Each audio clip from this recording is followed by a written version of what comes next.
Ang utang na loob namin sa inyo, mga kababayan namin, sa pagkakataon na ibinigay ninyo sa amin na makapaglingkod para sa ating bayan. Maraming salamat po sa inyo.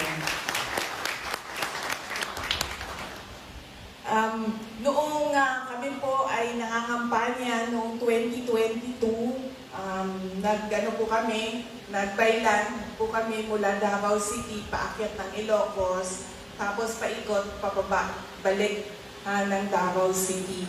Dumaan po kami dito sa area ng Bicol at pagkatapos ko pong nanalo bilang Vice President at naupo bilang Vice President, isang beses lang po ako nakabalik doon sa Naga para po doon sa problema namin sa mga teachers na naging biktima ng krimen doon sa Naga. Mabilis lang yung biyahe namin noon.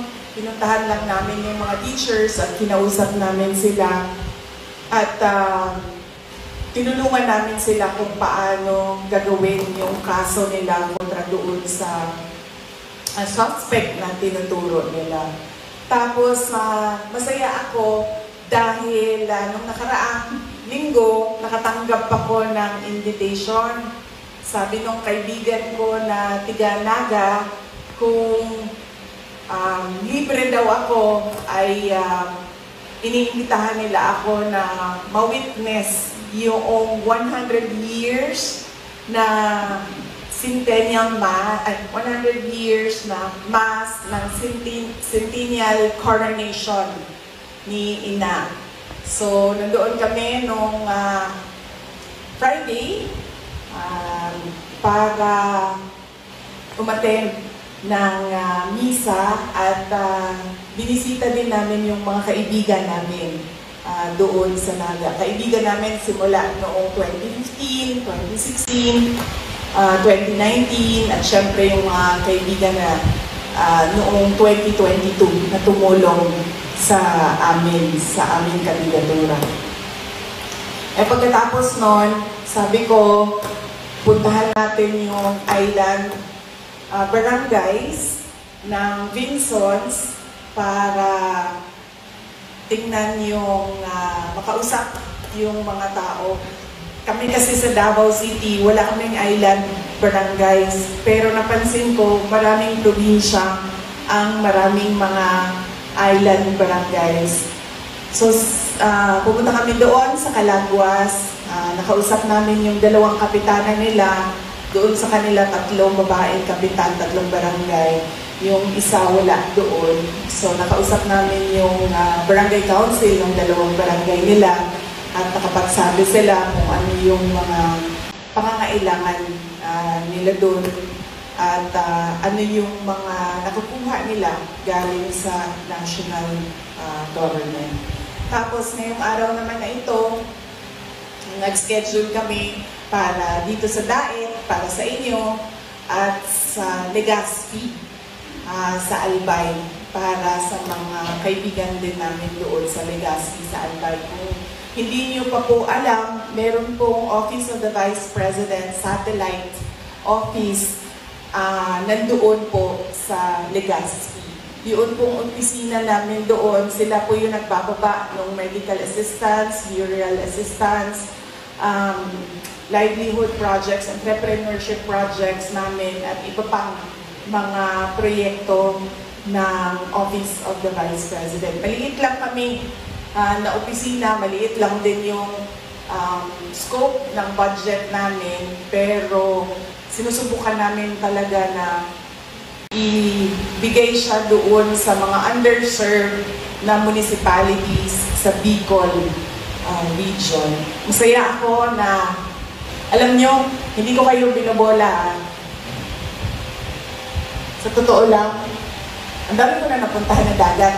Mahilig ako maligo ng dagat dahil kinalakihan ko yon sa aking mga magulang. Noon kasi, di ba, wala pang internet, wala pang cable television, ang lang natin is yung maliit na TV na sobrang laki pa sa likod. Tapos, schedule lang yung mga mga shows na pinapalabas. So, ang aking mga magulang, kapag Saturday or Sunday, lagi pag Sunday, dinadala kami sa dagat, doon sa Davao City. So, parang picnic ba? Doon kakain ng lunch, maliligo, tapos uwi na kaagad sa bahay. Kasi malapit lang din, may mga coastal barangays kasi ang Davao City. At noon, sobrang ganda pa ng mga coastal barangays namin dahil hindi pa siya polluted. Sobrang linaw pa. Alala ko pa, mabato siya, hindi siya ganito kaganda na buhangin siya. Doon sa amin mabato, pero malinaw yung tubig. Yun yung alala ko. And syempre, kapag yun ang paulit-ulit na ginagawa nung ikaw ay bata pa, nadadala mo siya kapag ikaw ay may edad na. So, ako, nag-iisip na mamasyal, lagi ang una niyan is kung nasaan yung dagat. Tapos, noon, nabisita ko ang Masbate dahil nagka-problema, kung maalala ninyo, nung DepEd ako, nagka-problema sila sa NPA doon dahil may enkwentro na malapit sa paaralan. Tapos, yung mga bata at yung mga guro ay natakot na pumasok sa school, kaya pinuntahan namin, nag-request kami ng stress debriefing sa mga first responders ng Department of Education. Kinausap namin yung mga bata at kinausap namin yung mga teachers na kung anong gagawin, kung takot pa yung bata pumasok or takot yung teacher na pumasok. So nakabisita ako sa Masbate at nung panahon na yon, sobrang dami ng binisita namin na municipality kasi lahat sila apektado. Naghahabulan kasi yung operation ng military tsaka ng hinahabol nila na NPA. So, yung magkadikit-dikit na mga municipality, apektado sila. Pila ka ba ito ang yan? 2,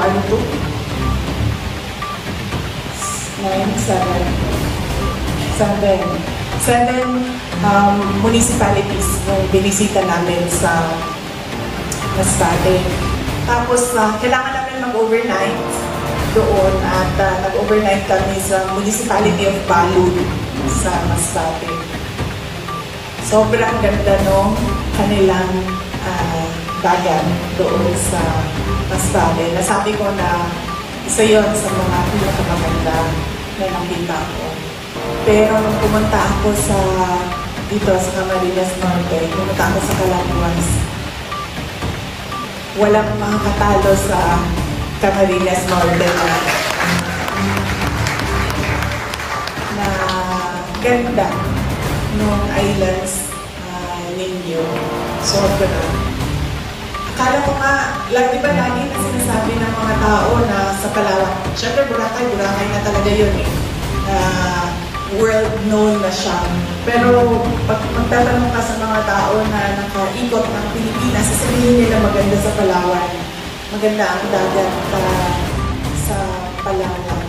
Kapunta ako ng Palawan sa Coron, pero masasabi ko talaga na yung mga dagat dito sa Bicol region, sila yung mga nasa taas, top of the list. At nasabi ko talaga na walang mga katalo kasi nakapunta na rin ako ng Phuket, Thailand. Walang makatalo talaga sa ganda ng mga isla ng Pilipinas. Meron ako nakita na sa tingin ko lalaban dito sa Bicol region, pero hindi kasi ako nakapunta doon sa island. Nakikita ko lang siya sa airplane. Kapag mababa na yung lipad ng airplane, nakikita ko yung mga islands nila, pero hindi ko pa yun napunta ang Sulu. Yung mga islands doon sa tabi ng pulo, sobrang ganda yung kanilang lugar. Isa yun sa mga pangarap ko na mabisita yung mga island barangays ng pulo doon sa probinsya ng Sulu. Kaya yun, sobrang saya namin masaya din kami dahil pagdating namin doon, sabi ng mga taga-Palaguas, sabi nila, ay, ang swerte mo ah. Kasi ganitong panahon, maano na daw yung dagat, maalon, yes, maalon na daw yung dagat. Sabi niya, bihira na ang tumatawid dito pag ganitong panahon kasi malaki na yung mga alon. Pero noong 2 araw na nandun kami, maganda yung panahon. Pinagbigyan, sabi ko nga doon sa isang banggero, sabi ko pinagbigyan kasi kami ng Diyos. Tumawa siya ng tumawa. Kahit si Mayor kanina, doon sa Vinsons, nag-courtesy call ako sa kanya sa Municipal Hall. Sabi niya, alam mo, kayo lang ako nakabiyahe ng Calaguas na ganitong panahon na walang alon sa dagat. So, sobrang saya dahil pinagbigyan ni Ina ang pag-ikot sa Bicol. So, yun po, yung iba ko pong mga pinagdadaanan, alam niyo naman na po yun. Hindi ko na po ikukwento ulit sa inyo lahat. Sa totoo lang, hinahanap nila ako doon ngayon sa House of Representatives kasi pinag-uusapan nila ang budget ng Office of the Vice President. Siguro naka-live stream sila doon, hinahanap nila ako. Pakisabi na lang, nandito ako sa inyo.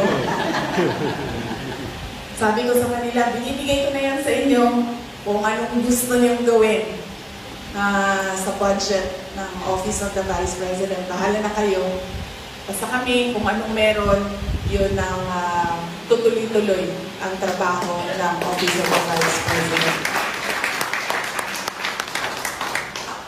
Kung ano pong matulong namin sa opisina namin, sa Legazpi, Albay, ang coverage po nila ay buong Bicol region. Konti lang po yan sila pero sinusubukan nila na mapuntahan lahat. Kung ano pong matulong namin, ipaalam niyo po sa amin dahil alam ko na pinili ninyo ako para magtrabaho sa bayan. Mga kababayan, ang lahat po na ginagawa natin ay para sa Diyos, sa bayan, bawat pamilyang Pilipino. Maraming salamat po. Thank you very much. Please all rise para po sa ating crowd shot. And of course, siyempre sa lahat po ng ating mga bisita po.